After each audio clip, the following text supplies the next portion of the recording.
Welcome to the Paradigm Shift on 4ZZZ 102.1, where we challenge the assumptions of our current society to resist depression and investigate alternative ways of living, for a world based on justice, solidarity and sustainability.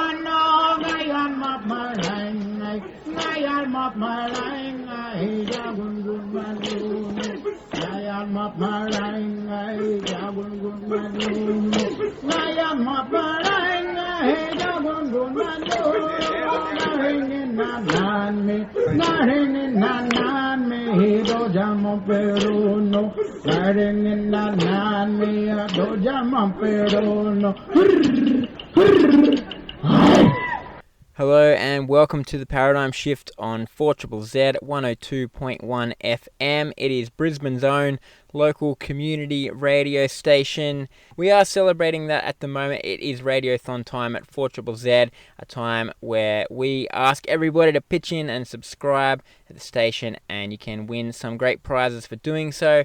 We'll hear more about that later in the show.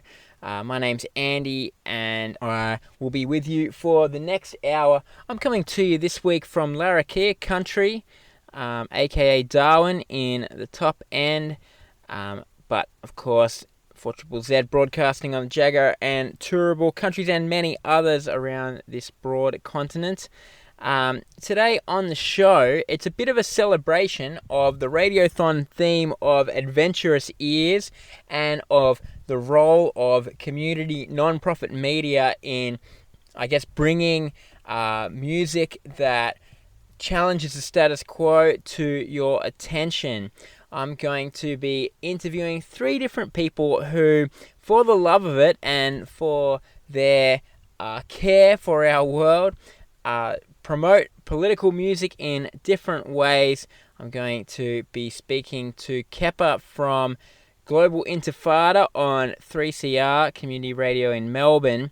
That is one of the best political music radio shows in this country. I'll also speak to Matt Ward, who does a monthly column in Green Left Weekly and a podcast about new radical political music, and Russell Henderson, who's based in the US but does a podcast all about political music called Polyrical. And amongst talking about political music and its importance, it's also about media that is challenging, that is unafraid to step on people's toes, that is willing to play things that sound a bit rougher around the edges, and that isn't constrained by the need to make a profit. All these people we talk about music that's radical and challenging, and also about media that is the same, and also about the issues with commercial media and, you know, big record labels and all these kind of things that mediate how an artist manages to get their art to listeners. And so it's a good one for a Radiothon theme. I'm going to reiterate again, community radio is really valuable, really useful, and though I would say it's thriving, it's doing well, it is surviving in some ways better than commercial media, the challenges of our current era of media technology. But, you know, we're competing against big companies with big budgets who are out there trying to grab your attention, and it costs money to keep even a station like 4ZZZ, which runs on, you know, tens of thousands of hours of volunteer labour. It costs money, and so we're asking you, who you don't have to suffer through endless ads when you listen to your media, just pitch in once a year, help keep the station on air, and you can win a prize. As I said earlier, today's show is going to be all about political music, and I'm going to interview 3 people who not only love political music, but who are out there promoting it in different ways. And the first one I'm going to interview is Khepa from the Global Intifada show on 3CR, great community radio station down in Melbourne. And you can listen to Global Intifada online. You'll hear more about it in this interview. It's an excellent show, playing songs from across the breadth of history and the breadth of the globe that are about changing the world. Let's have a listen. My name's Khepa. I'm a long-time subversive activist, troublemaker, a human of no nation.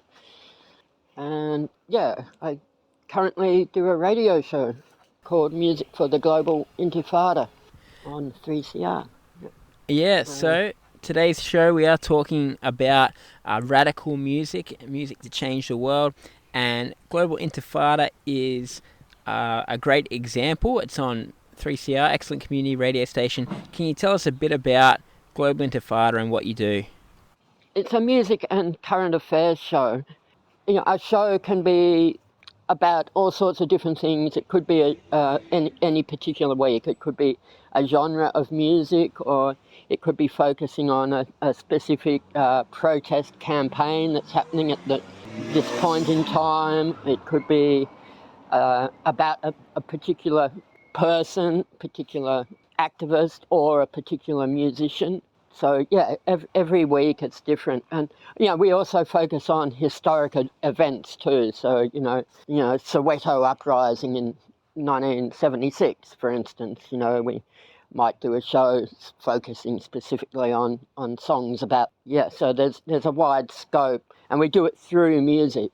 So if there's a particular campaign like against youth prisons or something happening at this time, we'll play songs relating to that, and perhaps chuck in an interview or information about upcoming protests, or what's been happening on the ground at a protest that day, for instance. One of the things I think is really notable about your show is that, like it says in the title, it really is global. You're often talking about events that are happening either now or historically in all corners of the globe, and then often playing music from these places that we don't often get to hear. Yeah, like last week, for instance, we focused on two things, the Yazidi massacre of 2014 and the Yazidi people's ongoing struggle. And we also focused on Burkina Faso. Was Revolution Day in Burkina Faso on the 4th of August. We focused on those two things, which are both things that, people don't in general hear a lot about. And, quite a bit of effort often goes into collecting the music, specific music, and, checking that it's on topic and, and doesn't say inappropriate things, It can be quite challenging and time-consuming collating everything. But it is really important because, we are internationalists, and we're a big believer in solidarity knows no borders, right? Yeah, for sure. And so I guess it's one of the things of anything to do with radical art and music. I guess there is this tension of facing the problems of the world. Is music going to do much? There's a protest on the street do much. Does writing letters do much? Does burning down a CEO's house do much? All these things do a little bit, They all do a little bit, and when we put everything together, hopefully we'll win, or at least we're giving it a go. And music is just as important, or all culture is just as important as any other form of activist endeavour, in my opinion. And all culture, I really disagree with that often heard line of, art being above or beyond or separate from, day-to-day struggles. I firmly believe that all forms of culture, be it, poetry, film, theatre, music, it all should be socially engaged, For you personally, I guess, are there radical musicians that have had a big influence on you politically? Yes, definitely. Definitely. I mean, I began my politics with punk rock. I mean, I was interested. I was definitely interested in politics long before that. But like, I became a punk rocker, so to speak, in at the beginning of punk. You know, I was 14 years old in 1977, and you know, I mean, at the time, I, being a naive 14-year-old, I thought the Clash were like, you know, genuine revolutionaries, and that you know punk rock was going to change the world, you know. So yeah, definitely from an early age, music has influenced my politics, and it still does, you know. It still does. Still Do you does. have a favourite, an all-time favourite political artist? No, I don't have one. I've got lots. A woman named Barbara Dane is my favourite at the moment.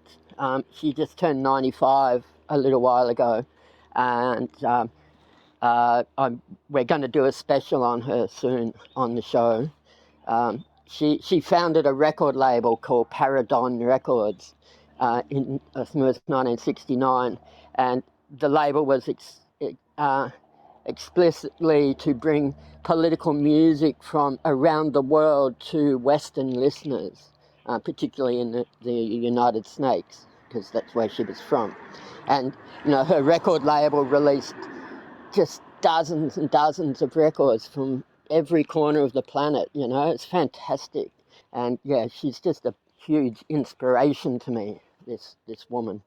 Yeah, what she did. This was like, we're talking 1969, she started the label. So that was even before cassette tapes existed. I mean, of course, cassette tapes were one of the most important, you know, inventions as far as protest music goes, because, you know, up until that point, there was only vinyl, and it was relatively expensive to make records, and, you know, you'd only put 2 songs on a single sort of thing. And suddenly there were cassette tapes, which, you know, everyone could, you know, copy and make new copies and pass them on, and you know, they were just an incredibly important thing, and you know, still are actually some parts of the planet. But Barbara Dane, fantastic woman. All right, I look forward to the special. Yeah, okay. I guess finally, I mean, your show is on 3CR every week, and we're recording this interview for 4ZZZ, and it's Radiothon this week. I guess what for you is the importance of independent, community-owned media like these community radio stations? Oh, wow. I mean, you know, it is community, and it's such a fantastic thing. You know, it's a fantastic thing to you know, meet, you know, talking to the bus driver when he's having a break. And, you know, he's originally from Somalia, and it's like, you know, he's heard of 3CR, and, you know, his community knows the station. I mean, that aspect of it, you know, it is the community, and the community, you know, all sorts of people get information and inspiration from the station. But yeah, I mean, 3CR in itself it's an activist hub, you know. It's like a social centre, which we live for that sort of thing, you know, to create such spaces where our community and other people can safely create. Yeah, a space for us to create. Yeah, it's inspiring. You know, 3CR is inspiring. It's been going, you know, 40 same Triple Z, right? It's been going since the 70s. Yeah.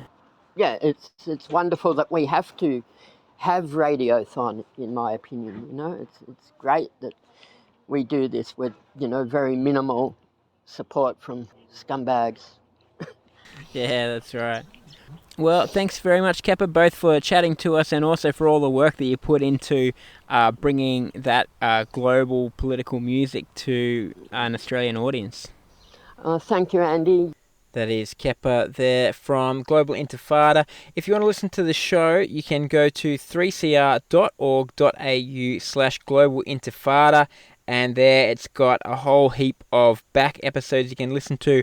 Of course, you can also tune in live from Thursday 5 p.m. till 6 p.m.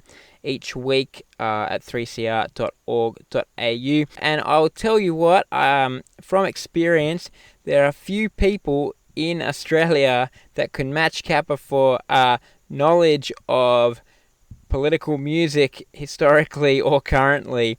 Amazing knowledge that he has, and so brings out people like Barbara Dane and does it every week on the Global Intifada show. Somebody who is trying to match him for political music knowledge is Matt Ward, who is a writer and broadcaster based in Sydney, and who on Green Left Weekly writes a roundup of political music released each month. He has a podcast as well. It's often quite a useful resource for finding music for the paradigm shift, I have to say. And Matt does a great job supporting people that are making radical music. So I thought I would support him by chatting to him and letting people know about his work. Let's have a listen. My name's Matt Ward. I'm a writer and musician based in Sydney. And today on the Paradigm Shift, we're talking about, I guess, radical music media.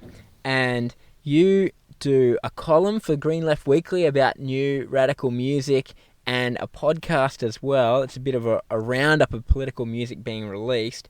Do you want to tell us about what you do and why? Well, I got into writing for the non-corporate media about 13 years ago. I as a kid, I was always reading fact books, like 1,000 fact books for kids. And my mum and dad were always laughing at me because I would only read fact books, which then grew into a fascination for journalism. And I became a journalist as an adult and worked on newspapers all around the world.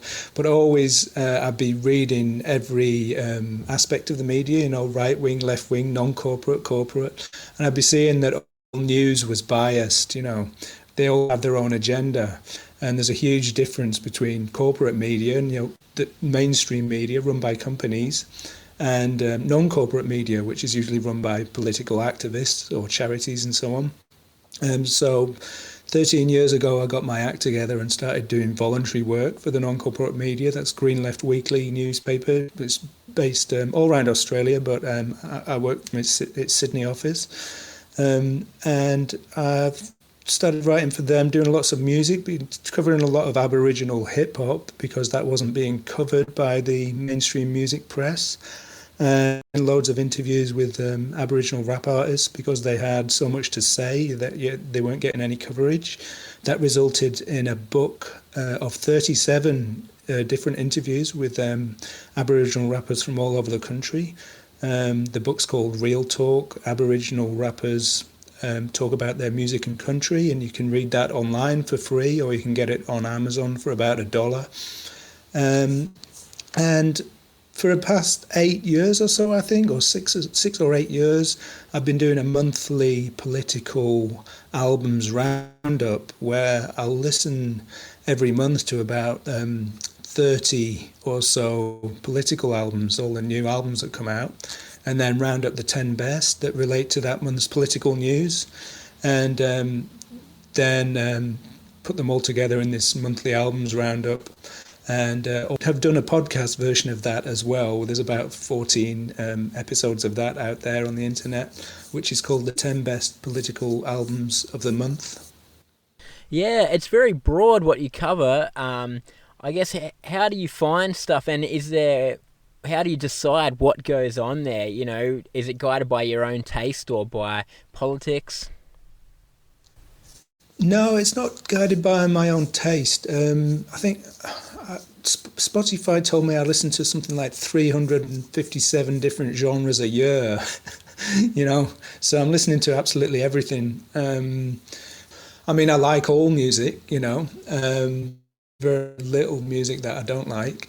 But it ranges from everything from country music to folk music to punk to screaming thrash metal, where you can barely decipher the lyrics, where they're just roaring into the microphone, to, dance music, R&B, and everything in between, and for me it's fascinating to force myself to listen to all those different genres because it gives you a real insight into different genres and so on.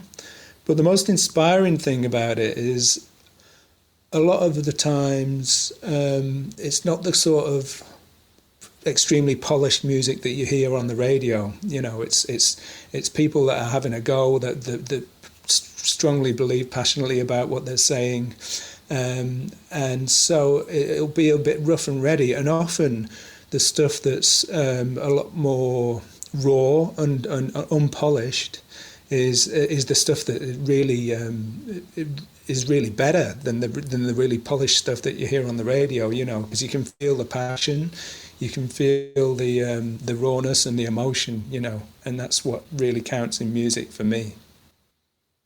Yeah, I'm interested in talking about Indigenous hip hop, which has been something that, as you mentioned, you have covered a bit. In recent years, we've seen a real rise in the reach and popularity of Indigenous hip hop, but you've been covering it for a lot longer. I guess, what do you see as the importance in covering this specific genre?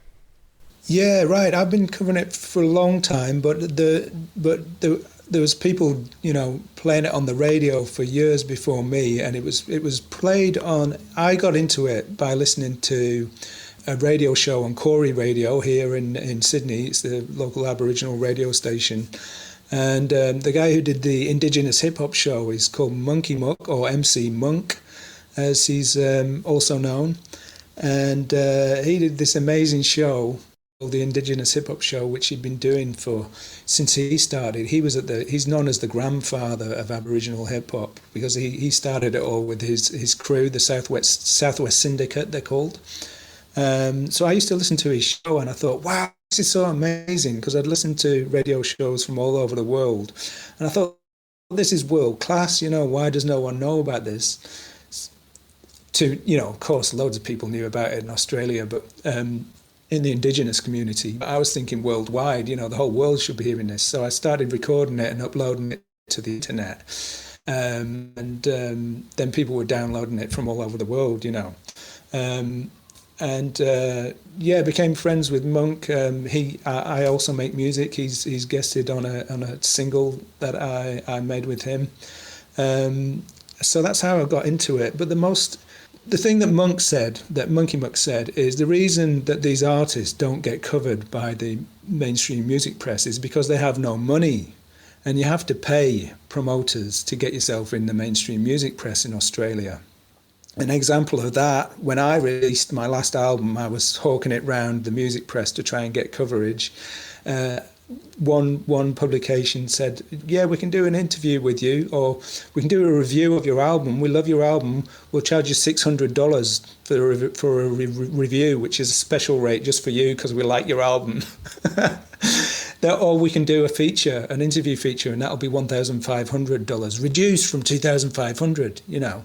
So this is what the artists face when they're trying to get coverage in Australia and all around the world, you know. So he said that is the reason why these Aboriginal rappers weren't getting any coverage, because they simply don't have the money to pay media outlets or publicists to get that coverage. So I thought it was also because what they're saying is basically unacceptable to the mainstream. You know, they're saying, screw the government, screw white imperialism, screw white people a lot of the time, you know. So it's not the kind of thing that mainstream music press want to cover anyway, you know. So the reason why I wanted to interview all these artists is because they had so much amazing things to say. You know, it was so educational what they were saying. They were talking about Australian history, colonialism, the things that are going on today with incarceration, absolutely everything they were covering. And then when you looked at Australian hip-hop, you know, white Aussie hip-hop, Barbies, drinking beer, taking drugs, you know, nothing that was really all that interesting to me, even though I kind of liked the music. It was kind of like pop music, you know, Aussie hip-hop. But the Aboriginal artists just had so much to say that was interesting, and so much more politically astute, and there was so much to learn from it, you know, and that's the reason that I started covering it and ended up doing that book. Yeah, well, I guess finally, I mean, you make political music and you've put a lot of effort into making this column and podcast, political music, written a book, as you say. Politically, why do you think music is important? Well, it makes people feel less alone, I think.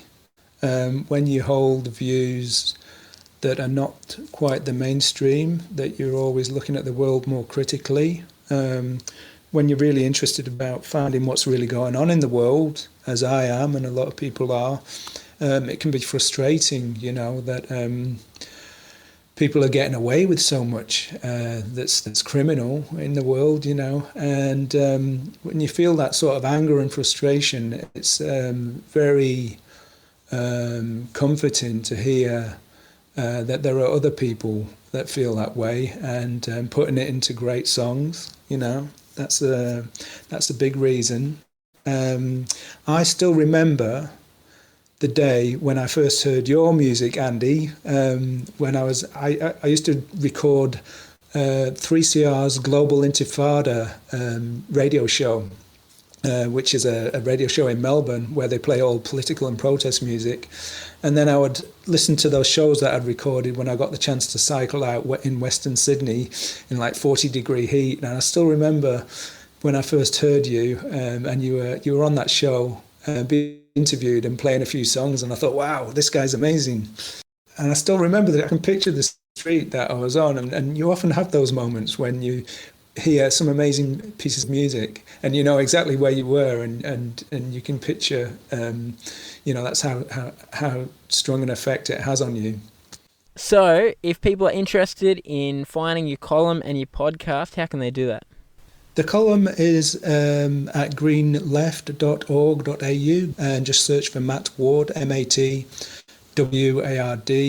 and you can find the links to the podcast there as well, which is called The 10 Best Political Albums of the Month, or you can just search for it on Spotify. The book on Aboriginal hip hop that you can read for free, you can search it up on Facebook. It's called Real Talk. Aboriginal rappers talk about their music. And myself as an artist, I've released like 9 political albums so far. You can find me on Bandcamp or on Spotify and so on. My latest album is called Why I Protest, and it's all based on protest chants. All right, well, thanks very much, Matt, both for chatting with us and for all the work that you do promoting political music. Thanks very much for having me. You're on The Paradigm Shift on 4ZZZ. Matt Ward, who I was interviewing just before, a big fan of Indigenous hip-hop, as we heard, and he has written a book where he interviews a bunch of Aboriginal rappers who, like those people are there, busting rhymes and standing up for their communities and don't always get much mainstream attention for it. And that's what the show has been all about today, is people promoting radical music, and that's what we do at 4ZZZ as well. Look, as far as I'm concerned, subscribe to 4ZZZ because we need independent media. We need media that will play local art and culture and allow local people to practice their skills of journalism and media. We need it because there are some ideas that are unpalatable to the corporate media, but that are worthwhile all the same, and in fact sometimes are even more worthwhile because they're unpalatable to the corporate media. And we need community media because ultimately, I don't know if you've noticed, a lot of what's on the corporate media is really crap. And somebody has to be willing to take a chance on something new and interesting, and so often that's going to be independent community media, and it is a wonderful thing to be part of, to be part of a community that is creating, that is supporting each other, that has a kind of vibrant cultural life, and that's what 4ZZZ is, and community radio in general. That's my little spiel. Just do it, okay?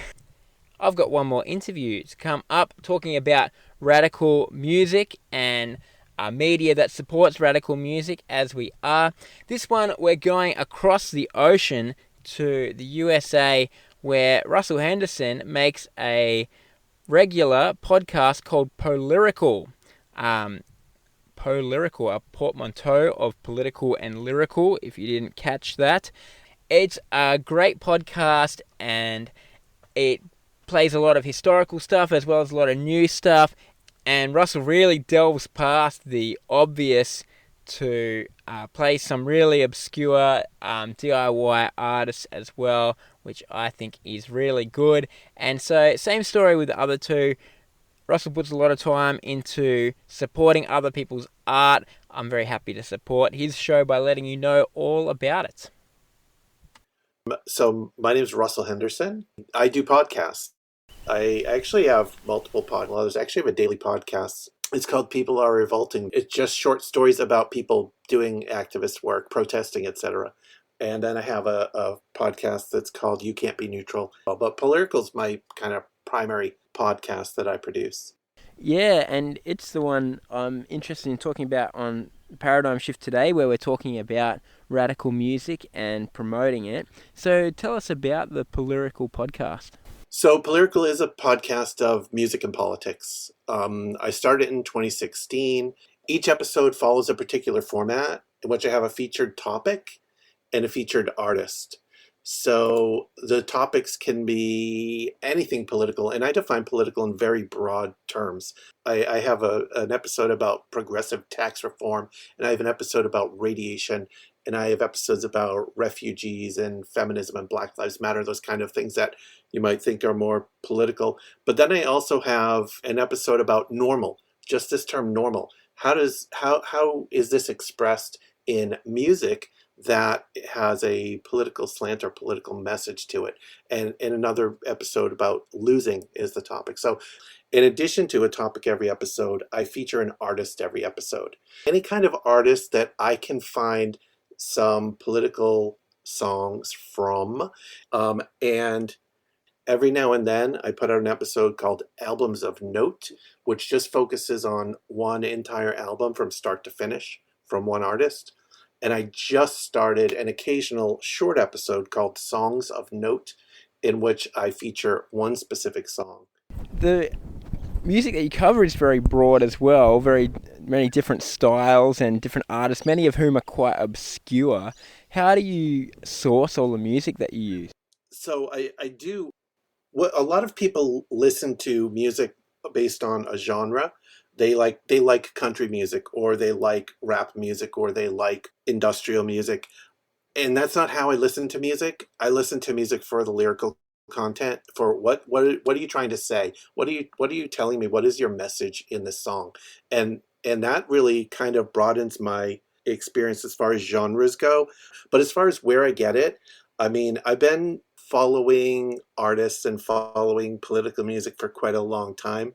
I mean, since the 80s. I grew up in the 80s. And so, since the 80s, I've been listening to these kinds of music, listening for these kinds of music. And, back then, you discover music on the radio.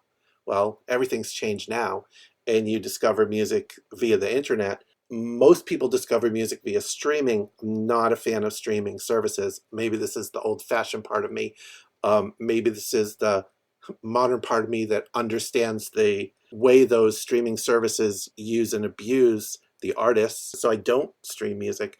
I find new music by social media, mostly Twitter, by the artists that I follow now, and just looking for things, following some other folks that are kind of doing something similar as me. Yeah, it's interesting. I'm like you, I'm a bit critical of music streaming and what it does to the way that we consume music, as well as these corporations.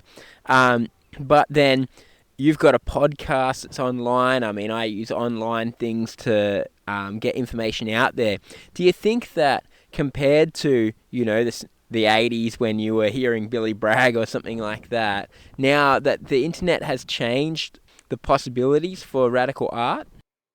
I mean, absolutely. It has to have. It's enormous change in how we communicate with each other. So, back in the day, you heard music on the radio.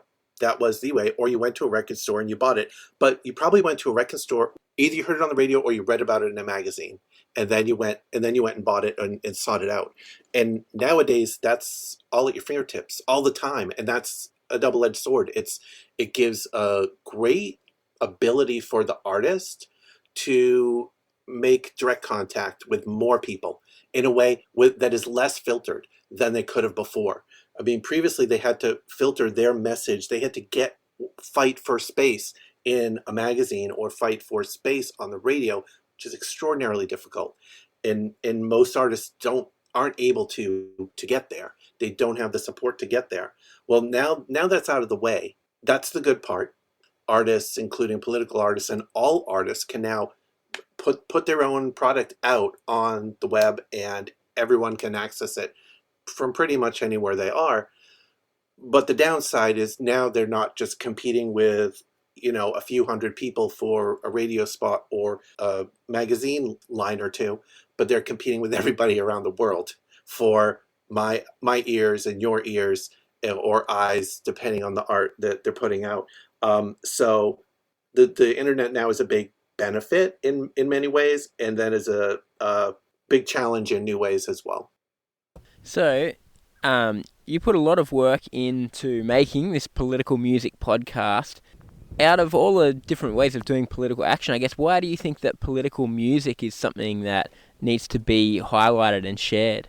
I mean, it's important to be political, first thing, and political music is part of being political. I think that ultimately we have an obligation to disrupt and dismantle all of these oppressive structures that have been built up to elevate certain folks and keep other folks down. So we have this obligation. Now, political music is on the very light end of taking action.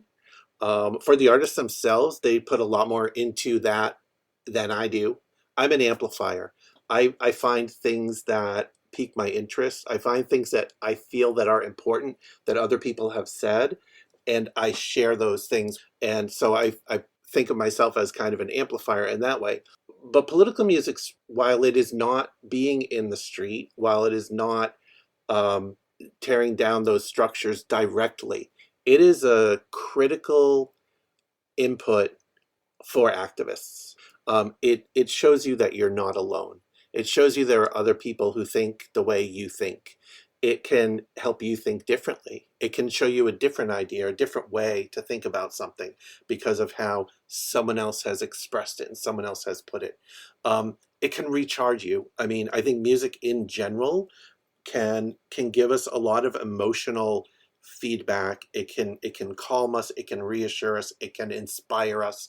So political music is no different than any other music in that sense. And tearing down all of these social structures that are in folks' way. It's hard work. It's often not rewarding work. I'm not on the front lines as much as a lot of other people are on the front lines. This is my little contribution that I can make to that work, even though it's kind of an indirect contribution. All right, well, Russell, do you have a favorite political artist, maybe one that influenced you on your political track or one you've discovered doing the podcast? This is the toughest question, and I'm not a parent, but I think this is like asking a parent if they have a favorite child. I don't think there's a way I can say there's one. I can give you a list. It won't necessarily be a particularly short list. So I think I'll just rattle off two quick lists for you. Bruce Coburn, Billy Bragg, Grace Petrie, The Coup, Phil Oakes, David Rovics, Ann Feeney, Ani DeFranco, Michael Franti, Chumbawamba. Those are names that you and probably a lot of your listeners and a lot of folks out there have at least heard of. Here's a few more that maybe fewer people have heard of. There's a great artist called The Truth. He's not recording music currently under that name. It is The THA, TRUTH. Some fantastic political rap albums put out in, I think, late 90s, early 2000s. Mark Levy, he's a great folk singer from the late 80s, early 90s, and his music's practically lost out there. I don't find it online. Dan Byrne, Jill Sobule, Lily Lewis. Adim the Artist is another one I found relatively recently within the last year. Pink Williams, Jesse Jett, Evan Greer, Consolidated, Utah Phillips, and I'll stop there because I could definitely go on. But that last one, it's last, but it's not last. Utah Phillips, huge inspiration on me as far as worldview and music and politics. Yeah, I love Utah Phillips. I love his little stories between songs, and I guess he has a very compassionate worldview of all the people that he's met, and I guess mixing history with kind of trying to support things that are going on. I think Utah Phillips is great too. Absolutely amazing. All right, well, thanks very much, Russell, both for the work you put into Political Podcast and for chatting to us today on the show. Thank you so much. Really appreciate you having me on. That is Russell Henderson there from Polyrical Podcast, Polyrical.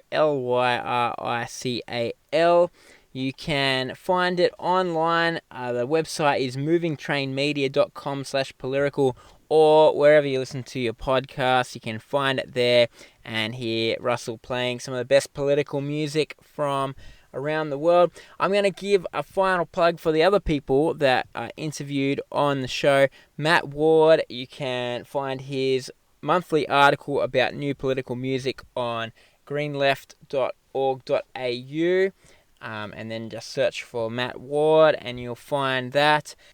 And he does a podcast as well that can be found on all the podcast streaming places. And right at the top of the show, we had Khepa from Global Intifada, which is played on 3CR, another wonderful community radio station in Melbourne. And that plays on Thursday afternoons, 5 to 6 p.m. But if you go to 3cr.org.au/Global Intifada, you can listen to all the back episodes of that, and it's an incredible breadth of protest music played on that. So they are all worth supporting. But you know what else is worth supporting? 4ZZZ, your own community radio station that you're listening to right now. It is community media, and that means that you got to be a part of it. And so pitch in some money, help keep it on the air. You can win some prizes, but the best prize of all is having a community radio station of our own, an alternative to, the narrow vision of corporate media, or just the placelessness and atomization of the internet. Community media is really valuable, and I'm so happy to be a part of it. I love being at 4ZZZ, and I want to help continue to make it better, and I hope that you do too. So I'll be back next week. I'll see you then.